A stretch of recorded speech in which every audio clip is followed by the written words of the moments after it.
and traveled from my quarantine center to my hometown.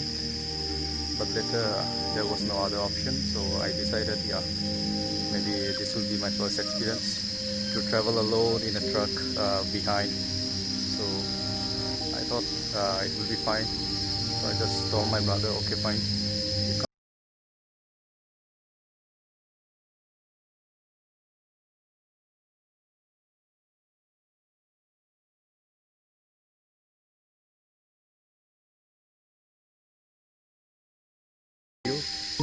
Which I took during my journey from Patkai Christian Academy till my hometown, that is Tamusom village. So let's go.